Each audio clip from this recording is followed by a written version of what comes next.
New problems need new thinking. This program is proudly brought to you by IBM. Let's put smart to work. Solar power is an Australian success story.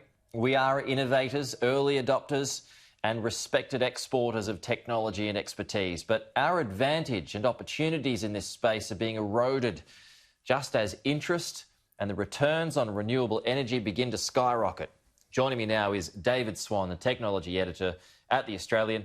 David, good to see you. Not many people might know this, but Australia had a big hand in helping the development of solar technology. Can you tell us more about it? Yeah, that's right, Pete. And so for this episode of Forward Slash, for the podcast, I spoke to Professor Martin Green.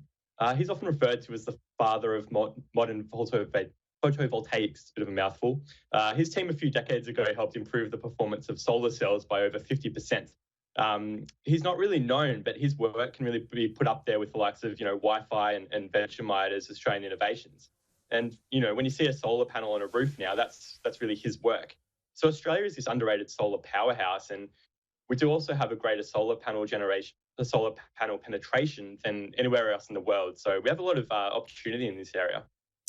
What renewable energy project do you think has the most potential in Australia currently? So I learned about this new project called Sun Cable. It's backed by billionaires Mike Cannon-Brookes and Twiggy Forrest. The plan is to build a 10 gigawatt solar array in the Northern Territory and then send that power to Singapore via an undersea cable. The work's already started. They reckon they'll get it finished by 2023, and it's going to create thousands of jobs and potentially create billions of dollars worth of investment in the economy. So I learned about that project. That one's going to be absolutely huge, and I think they're the sorts of projects that we really need to get behind. IBM is working on a number of potential solutions toward reducing carbon emissions. Where is IBM focusing their energy in this space? So speaking of IBM, their main focus, or one of their main focuses, seems to be on data centres, and I think that's a really underrated part of our energy usage.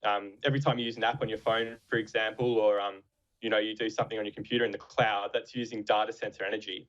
And currently data centres account for about 1 or 2% of global energy usage, but they reckon that in 10 years' time that'll be more like 5 to 10% of energy usage. So it's a lot of power, and IBM is currently focused on bringing that number down. So that's going to be really important if we're going to help lessen our energy consumption worldwide.